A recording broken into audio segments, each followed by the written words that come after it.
The lecture hall stretched far across the academy floor and could hold over 2,000 students from many different alien worlds.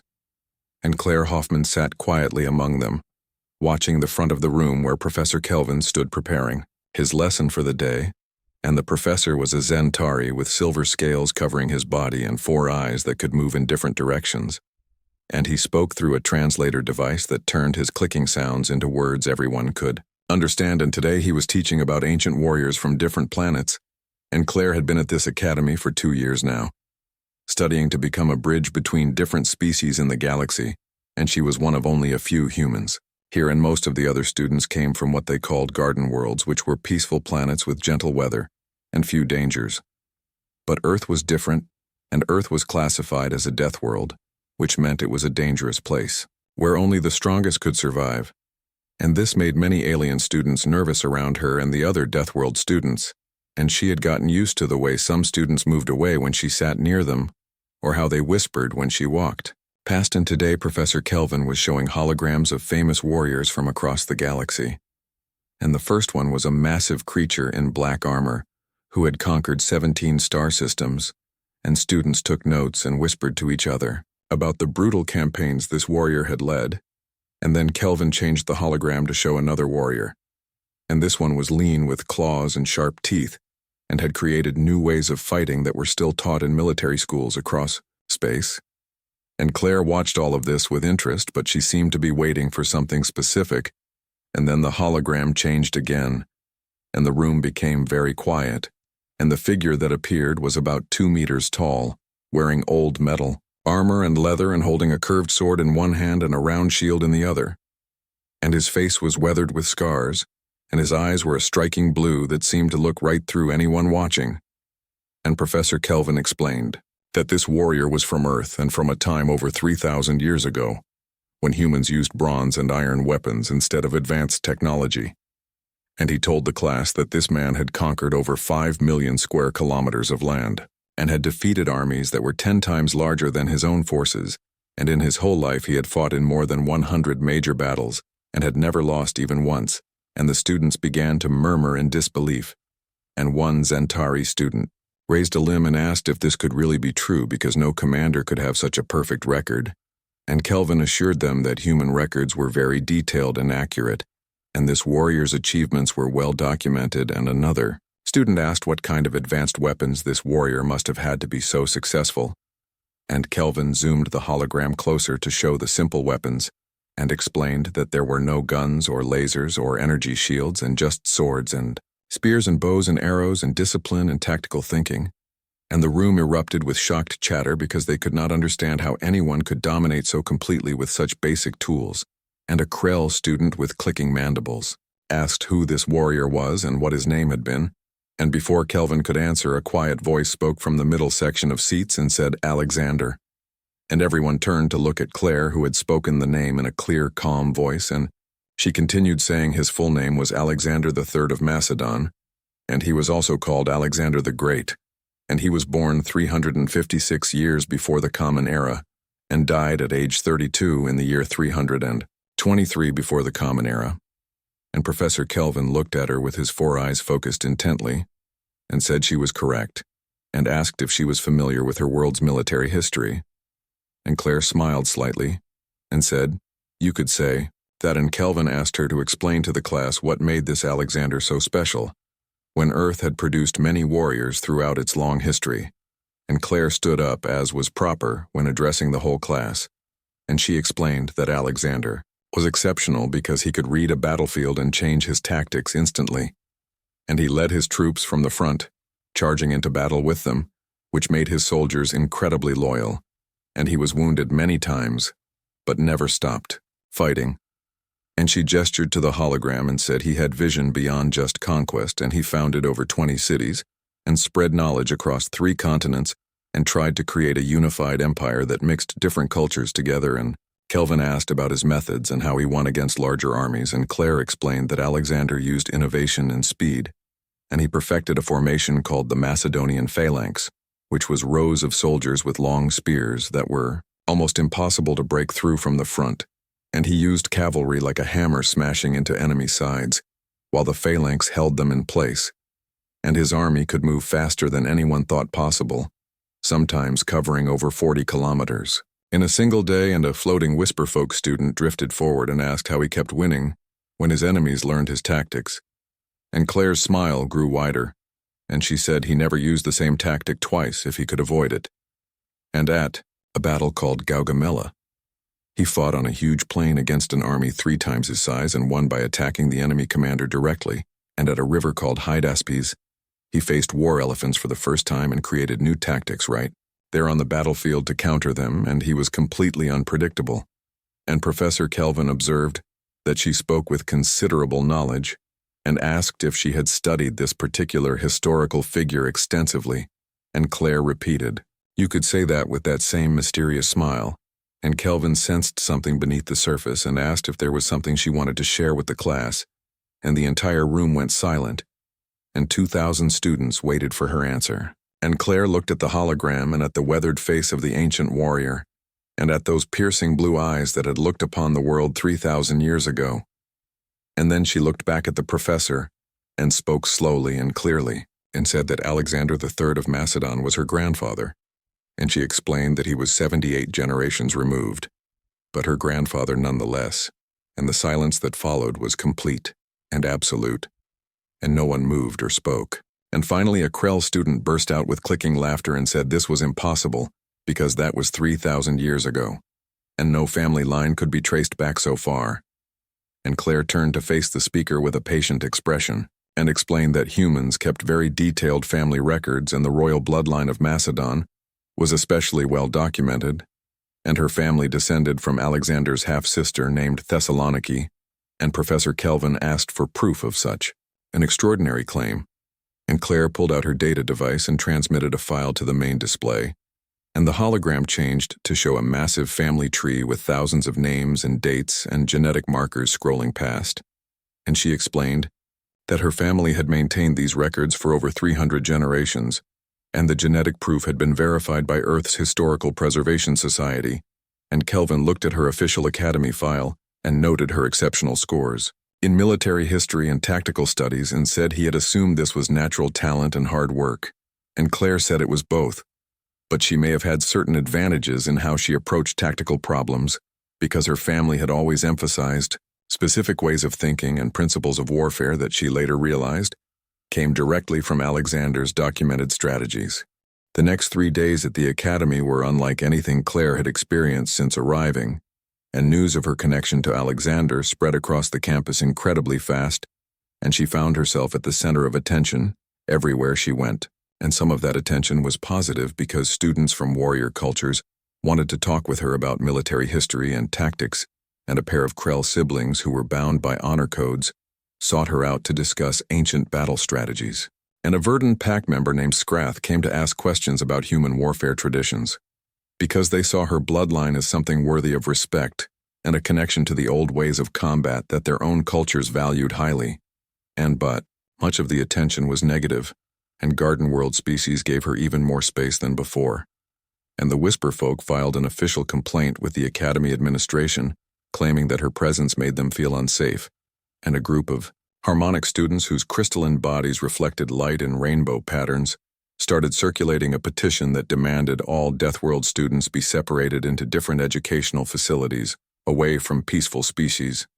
And Claire handled it all with quiet dignity, and tried not to show how much it hurt, because she had come to this academy hoping to prove that humans could fit peacefully into galactic society, and instead she had become a living symbol of everything that made other species fear Earth.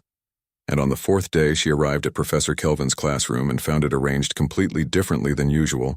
and instead of the normal lecture hall setup, the seats were arranged in a large circle around a central, holographic platform, and the atmosphere felt formal and almost ceremonial. And Kelvin stood at the platform with his silver scales gleaming under the lights, and he welcomed the students and explained that today's session would be structured differently than planned. And instead of a simple presentation, they would conduct a tactical analysis exercise where Claire would explain one of Alexander's famous battles, and then other students would propose how they might have countered his strategies. And Claire felt nervous because this was not what she had prepared for, but before she could speak, Commander Vex interrupted, and he was a senior Krell student who worked as the tactical instructor's assistant, and he said with challenge in his voice that if she claimed descent from the greatest tactical mind of ancient Earth, then surely she could defend his reputation in a simple academic exercise. And Claire recognized the challenge immediately because the Krell were a warrior species, and Vex was testing her to see if she was worthy of the heritage she claimed, and she met his many-faceted eyes steadily, and said she could defend it, and asked which battle he wanted to analyze, and Kelvin chose the Battle of Gaugamela, and explained that Alexander's forces numbered about 47,000, while the Persian forces under King Darius numbered somewhere between 100,000 and 200,000, depending on which historical source you consulted, and Alexander achieved total victory with very few losses. And Claire stepped to the edge of the holographic display and studied the ancient terrain as miniature armies appeared in their starting positions, and she explained that the date was October 1st in the year 331 before the Common Era, and Alexander had been fighting in Persian territory for 3 years already, and Darius had gathered the largest army the ancient world had ever seen, and she manipulated the hologram to show the Macedonian position and noted that Alexander's army was exhausted from years of constant fighting, and they were outnumbered at least 2-1,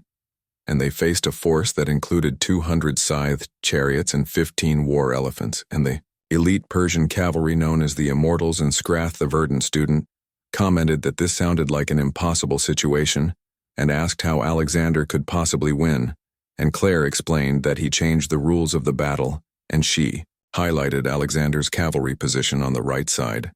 and said that instead of trying to match Persian numbers, he concentrated his best forces at key points, and the companion cavalry led by Alexander himself was positioned to strike at the Persian left side, and she showed how the battle progressed and explained that Darius had prepared the battlefield by clearing and flattening the ground to help his chariots. But Alexander anticipated this, and when the Persian chariots charged forward, the Macedonian lines simply opened up and let them pass through harmlessly, and then light infantry attacked the chariots from the sides, and Vex admitted this was clever, but said the main forces would still be completely outmatched, and Claire said this was where Alexander's genius truly showed, and she explained that he did not try to win through grinding down the enemy slowly, and instead he created a gap in the Persian lines by pulling their cavalry away from where Darius commanded, and then he personally led a cavalry charge directly at the Persian king, and the hologram showed a wedge of cavalry smashing through the gap and driving straight toward the center, where Darius sat in his royal chariot, and Claire continued explaining that Darius panicked and ran away. And once the Persian soldiers saw their king retreating, their courage collapsed and the battle turned into a rout, and Alexander chased Darius for 75 kilometers before returning to claim complete victory, and the class sat in silence watching the holographic recreation play out. And even those who feared or disliked Claire had to admit the tactical brilliance on display, and Professor Kelvin asked the students to discuss how this strategy could have been countered, and Vex studied the hologram with his mandibles clicking thoughtfully, and suggested that the Persian error was in command structure, and Darius should not have been on the battlefield where he could be targeted directly, and he should have commanded from a safe location with fast messengers. And Claire acknowledged this was possible, but reminded him that ancient technology limited communication to visual signals and runners, and a commander needed to see the battlefield to make quick decisions, and Vex suggested having multiple commanders, so that losing one would not cause the whole army to collapse. And Claire countered that Alexander had studied his enemies carefully, and knew that Darius had fled from a previous battle, and he deliberately created maximum pressure on the Persian king's mind, and a harmonic student asked, what would have happened if Darius had not fled, and had stood his ground instead? And Claire smiled and said, then Alexander would have killed him in personal combat, because Alexander always led from the front and was wounded many times throughout his career, because he insisted on fighting beside his troops, and at Gaugamela, he was betting he could reach Darius before the Persian numbers overwhelmed his smaller force, and Vex said this seemed reckless, and Claire corrected him, saying it was a calculated risk because Alexander knew his own capabilities and those of his companion cavalry, and they had trained together for years and could break through almost any line if they struck at exactly the right moment. And Kelvin manipulated the hologram to show different scenarios, and asked what would have happened if the Persians had refused to fight and simply withdrawn. to force Alexander to chase them across the empire, and Claire explained that this was actually what Darius's generals wanted to do, and they proposed using scorched earth tactics and burning crops and poisoning wells to starve the Macedonian army. But Darius's pride would not allow it, because he wanted a big battle to prove his superiority. And a young harmonic named Pip said quietly that this meant psychological warfare was as important as the tactical elements. And Claire agreed enthusiastically and said that Alexander understood warfare was not just about numbers and formations, but about morale and supplies, and intelligence and the mental state of both armies. And he excelled in all these areas. And for the next hour, the class debated different aspects of the battle, and students proposed various alternative strategies, and Claire analyzed each one and explained how Alexander's forces might have responded, and it became clear that she had not just memorized historical facts, but had deeply understood the tactical thinking behind them. The combat simulation chamber sat in the lower levels of the academy, and was a massive space filled with holographic generators that could recreate any battlefield anyone could imagine. And Claire had been here before for standard tactical training, but she had never participated in a personal challenge match, and word had spread that Commander Vex had challenged the human student to a simulation duel, and nearly 100 students gathered in the observation gallery above the combat floor to watch, and among them Claire spotted Professor Kelvin and several of her classmates, and even some senior instructors who came specifically to see what would happen, and she stood in one corner of the chamber wearing the standard neural interface headband that would translate her movements into the simulation, and her heart pounded hard. But she kept her breathing steady and calm, and she reminded herself this was not real combat, but just a test of tactical thinking and ability to adapt. And Commander Vex entered from the opposite corner, and his hard-shell body moved with the practiced grace of someone who had real combat experience, and at 45 cycles old, he had fought in actual border skirmishes before coming to the academy. As an instructor's assistant, and Claire by contrast was a 22-year-old student whose closest experience to real fighting was watching old videos and reading historical accounts, and Professor Kelvin's voice came from the observation gallery, explaining the rules, and he said each fighter would command 50 units, and the terrain would be randomly generated,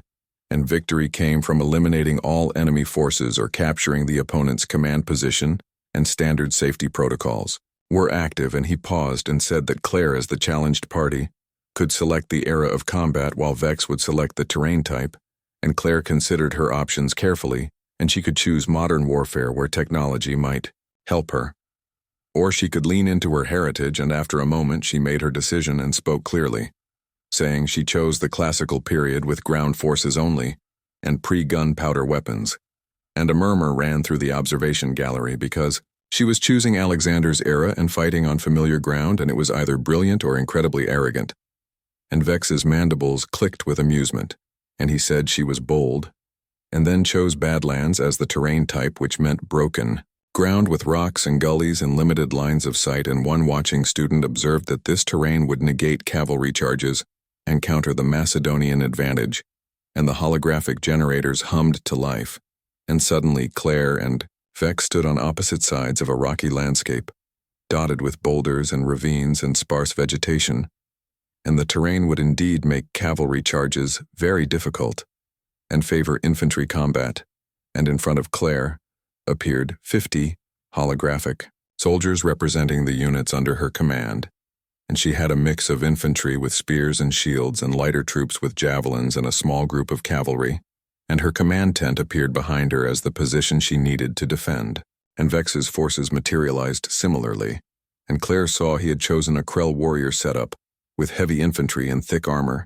and ranged units with crossbows, and a few larger units that could serve as shock troops. And Kelvin announced they had 30 seconds before the simulation began, and Claire closed her eyes briefly and thought hard about the situation.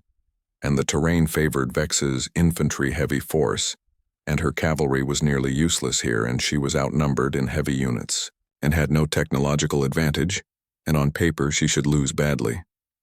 But Alexander had won battles against far worse odds, and the simulation began, and Vex moved immediately, sending his heavy infantry forward in a tight formation while his ranged units took high positions on rocky outcrops, and it was a solid conservative approach that maximized his advantages. And Claire watched his deployment for exactly 3 seconds, and then smiled because she had already spotted his mistake, and instead of advancing to meet his forces, she ordered her entire army to withdraw and pull back behind a ridgeline that blocked line of sight from his ranged positions, and her cavalry dismounted, and she had them prepare defensive positions behind quickly made barriers, and someone in the observation gallery said in confusion that she was retreating, and Professor Kelvin said thoughtfully that, no, she was not retreating but ceding the ground, and he asked why she would do this. And Vex pressed his advantage and moved his forces forward to occupy the high ground Claire had abandoned, and his ranged units spread out to cover the likely approaches to his command position. And then Claire struck hard and fast, and her light infantry, who had been positioned at the sides during the withdrawal, suddenly emerged from gullies on both flanks of Vex's advancing forces,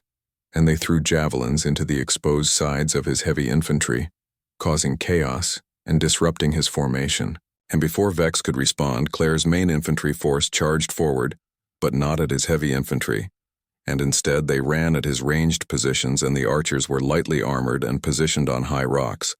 but exposed, and they had no protection from a direct assault, and Kelvin observed that she was ignoring the main force and attacking support units, and called it risky, and Vex's heavy infantry tried to turn back to defend the ranged positions, but the broken terrain that had seemed helpful now worked against them, and they could not move quickly in their heavy armor across the rocky ground, and Claire's infantry reached the first ranged position and overran it fast, and then moved to the next one, systematically eliminating Vex's ability to attack from distance, and by the time Vex's heavy infantry reached the fight, Claire's forces had already withdrawn again, leaving his ranged units destroyed, and Scrath, the Verdun student, murmured that she was using the terrain against him and making his advantages into disadvantages, and the simulation continued for another 20 minutes. And Claire never tried to defeat Vex's heavy infantry directly, and instead, she harassed them and drew them out of position and isolated small groups and slowly reduced his forces through mobility and better positioning. And her cavalry, which had seemed useless at the start, played a crucial role as mobile reserves, and whenever Vex tried to pin down part of her force, the cavalry would dismount and attack from an unexpected direction, and then mount up and withdraw before his heavy units could catch them. And finally, Claire saw her opportunity, and Vex's forces were spread thin, trying to cover too much ground to protect his command position, and she had deliberately drawn them out over the past 20 small fights,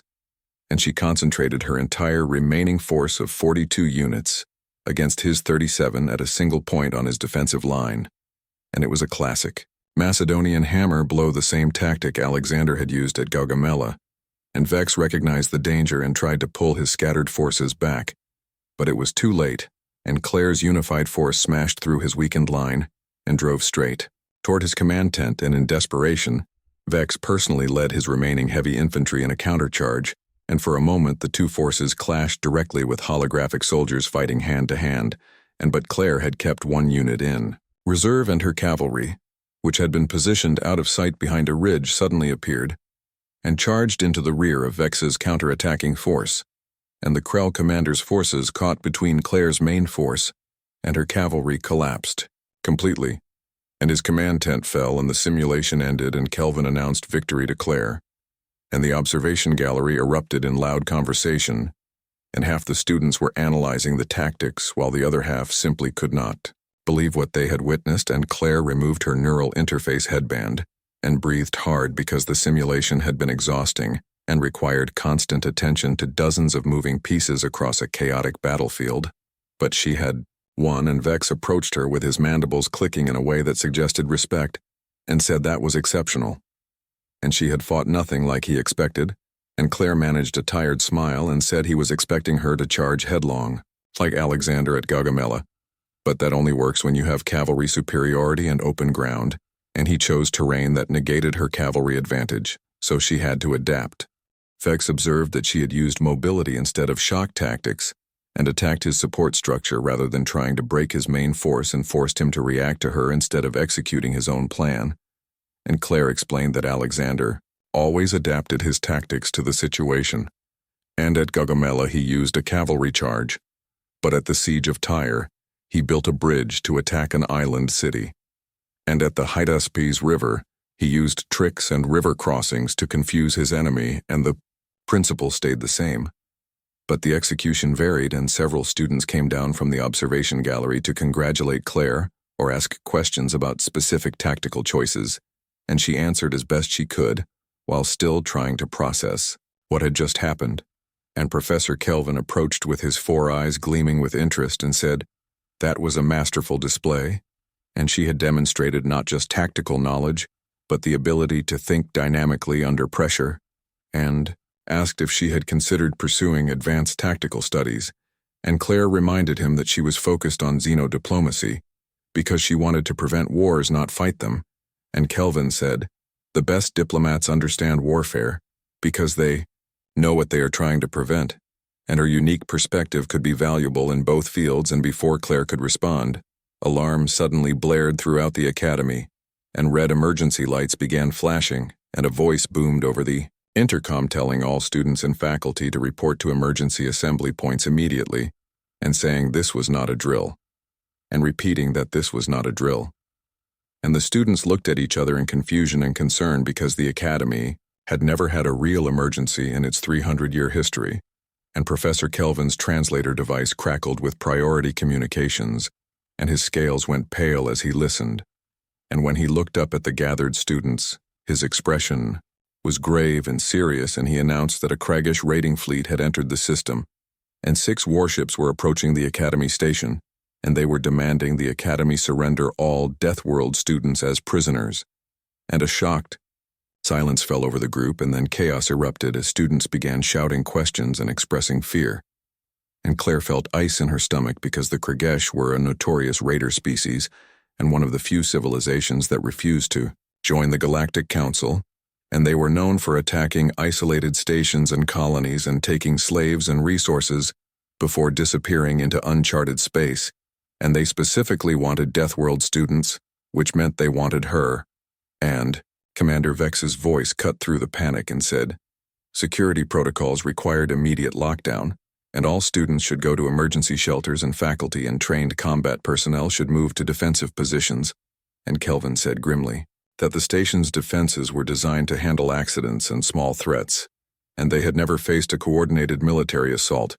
and their shields and weapons were minimal, and someone suggested evacuation, but Vex said there was no time, because the Kraggish ships would be in firing range within 20 minutes, and they must prepare to defend the station or negotiate. And Claire's mind was racing fast because this was 6 warships against a lightly defended academy, and thousands of students from species that had never known war, and it would be a massacre unless someone could buy them time, and unless someone could think of a strategy or a tactic or a way to turn the situation around. And she looked at the simulation chamber around her, and then at the worried faces of the students, and finally at Commander Vex. And she said quietly that she had an idea, and Vex's eyes focused on her sharply, and told her to speak. And she asked if he had said the station had defensive capabilities, just not enough to fight off 6 warships directly, and he confirmed this was correct, and they had shields and point defense systems and a few light weapons.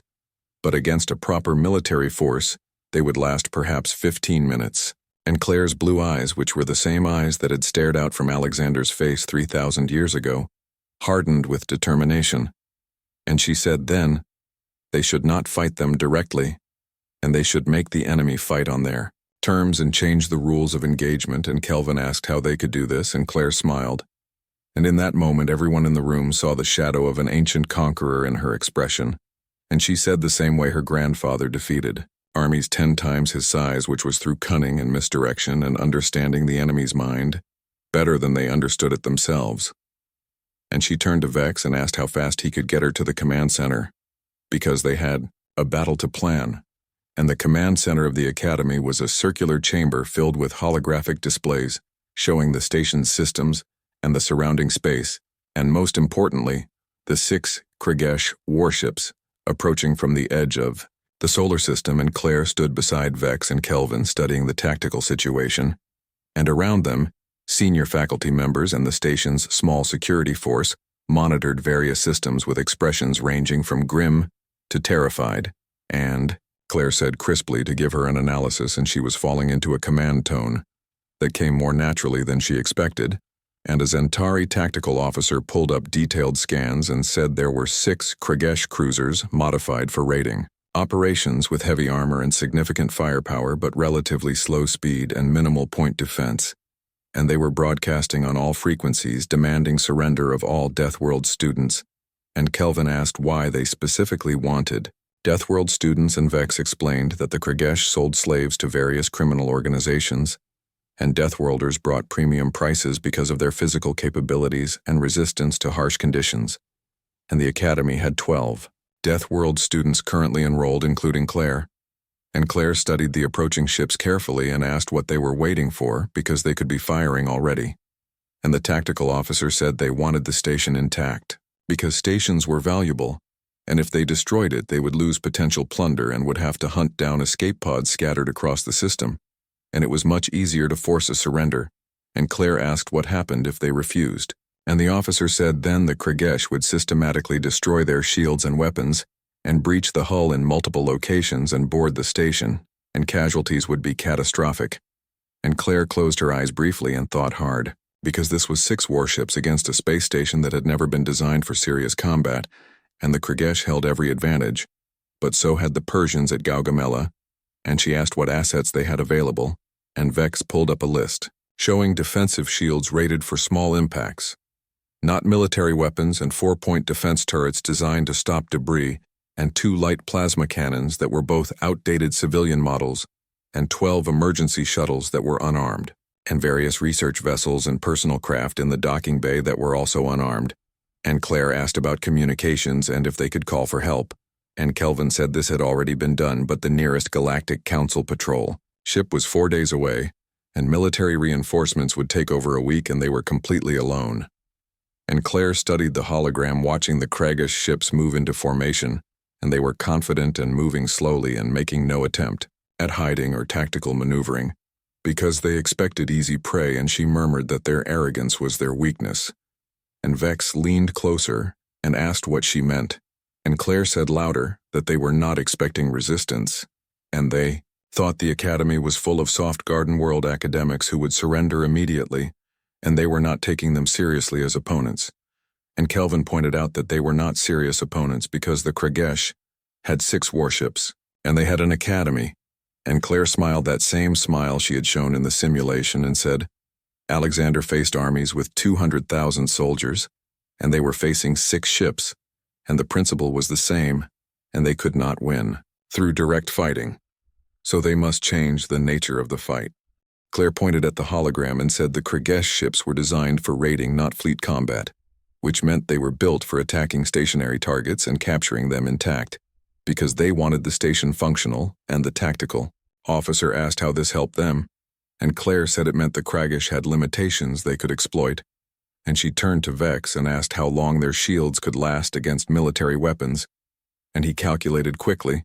and said perhaps 10 minutes at full power. And she asked what if they redirected all station power to the shields, including life support and artificial gravity and everything non-essential. And Vex calculated again and said 25, maybe 30 minutes. But then, they would be dead in space with no weapons and no mobility and nothing. And Claire said that was long enough. And she pointed at the research vessels in the docking bay and asked what their capabilities were. And a human engineer, who was one of the few other Earth natives on staff, pulled up specifications and said they were mostly survey ships and short-range transports with nothing resembling weapons, and some had enhanced sensors, and a few had powerful engines for long missions. And Claire asked about the shuttles, and the engineer said they were standard evacuation craft, with minimal shielding and basic propulsion and life support for 50 people each.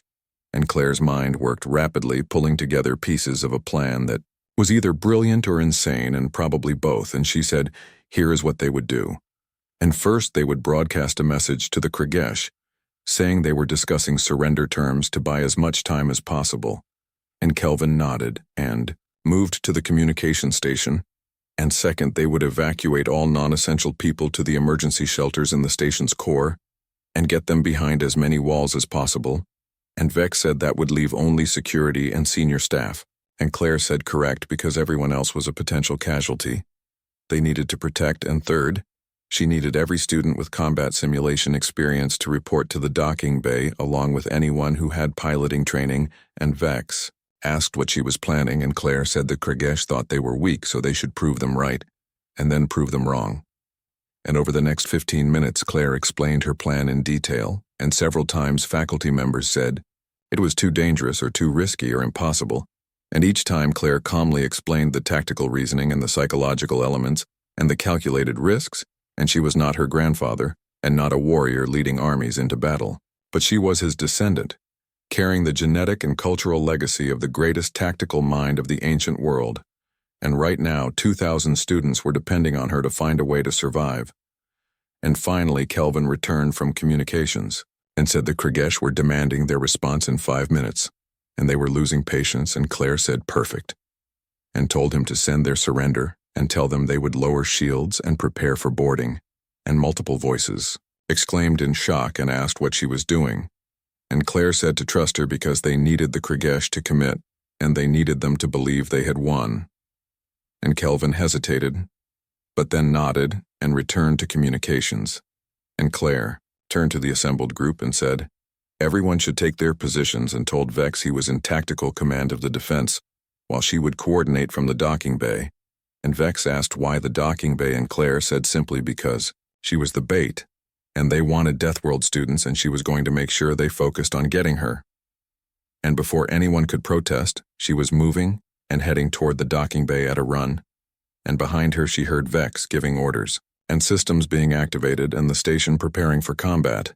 And in the docking bay she found a group of students waiting, and they were the ones she had requested, and they included combat simulation, veterans and pilots and volunteers who refused to hide in the shelters, and among them were Scrath the Verdun and Pip the Harmonic, and several Krell students and even a few Garden World species who had overcome their fear to help. And Claire thanked them for coming and said she would not lie to them, and what she was about to ask them to do was extremely dangerous, and some of them might not survive, but if they succeeded they could save the entire station. And she quickly explained the plan, and eyes widened and mandibles clicked, and musical tones of concern rang out. But no one left, and Claire said they had 3 minutes and told them to get to their assigned vessels, and said, may whatever gods they prayed to be with them. And the students scattered to the various research ships and shuttles, and Claire boarded the lead shuttle with Scrath and 2 Krell students serving as her crew. And through the shuttle's window she watched the Kragesh ships approaching, and they were massive up close and covered with weapons and scarred from countless raids, and they moved into boarding formation around the station, confident in their victory. And the announcement came over communications that station shields were dropping and all people should brace for impact. But the Kragesh did not fire because they had accepted the surrender, and boarding shuttles began launching from their ships carrying raiding parties to secure the station and round up prisoners, and Claire whispered now. And the docking bay doors exploded, outward blown clear by emergency charges, and before the Kragesh could react, 12 shuttles and 8 research vessels launched at the same time, scattering in all directions, and the Academy's shields, which had supposedly dropped, suddenly came back to full power, and the 4-point defense turrets and 2 plasma cannons opened fire. But not at the Kragesh warships, and instead they targeted the boarding shuttles, and confusion erupted in the Kragesh fleet because they had been expecting surrender, not resistance, and their ships were in boarding formation, which was designed for sending raiders to the station, not for combat maneuvering, and Claire's shuttle accelerated at maximum speed, racing directly toward the nearest Kragesh cruiser, and the other Academy craft spread out with each heading for different targets. And Scrath reported from the sensor station that the Kragesh were locking weapons on them, and Claire said good, because that was exactly what they wanted, and told him to keep transmitting on all frequencies because she wanted them to know there was a human on this shuttle. And the Kragesh responded exactly as she predicted, and instead of shooting to destroy, they tried to target the shuttle's engines, attempting to disable rather than kill because they wanted their prize intact. And Claire piloted the shuttle in evasive moves, weaving between the larger ships and using their own mass as cover. And behind her the other Academy craft were doing the same, creating chaos and confusion in the Kragesh formation, and a report came from the station saying 3 boarding shuttles had been destroyed by point defense, and enemy ships were attempting to change position, but repositioning 6 large ships in close formation while being harassed by 20 smaller craft was not quick. and the Kragesh had prepared for intimidation and overwhelming force, not for fighting nimble opponents, and Claire transmitted the code for Phase 2 and the research. Vessels which had been fleeing toward the inner planet suddenly changed course, and they had been carrying special cargo, which was heavy equipment from the Academy's science department,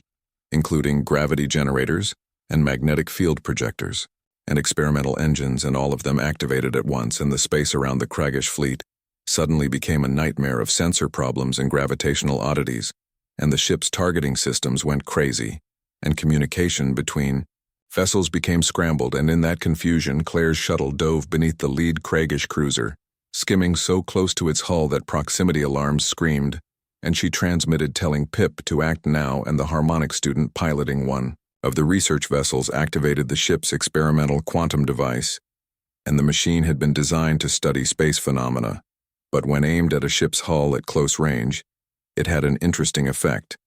and the Kragesh cruiser's shields began to fluctuate wildly, creating feedback in their own systems, and it was not enough to drop the shields completely, but enough to cause problems throughout the ship, and Pip's musical voice sang out that it was working, and their power grid was becoming unstable, and the cruiser began to drift, losing control, and its weapons went dark as emergency systems tried to prevent a total failure, and Vex transmitted from the station saying target acquired and firing, and the Academy's 2 plasma cannons, which were outdated civilian models that could barely scratch military shields, focused their fire on the fluctuating shields of the disabled cruiser, and under normal conditions, they would have been useless. But these were not normal conditions, and the cruiser's unstable shields collapsed under the sustained attack, and the plasma fire struck bare metal, melting through armor and causing explosions as it reached weapon storage and fuel tanks, and the Kragesh cruiser began venting air and debris, and it was not destroyed, but it was crippled and no longer a threat, and Claire said grimly that 1 was down and 5 remained, and the other Kragesh ships were no longer confident, and they began pulling back, trying to regroup and trying to understand what had happened, and how a defenseless academy had crippled one of their cruisers.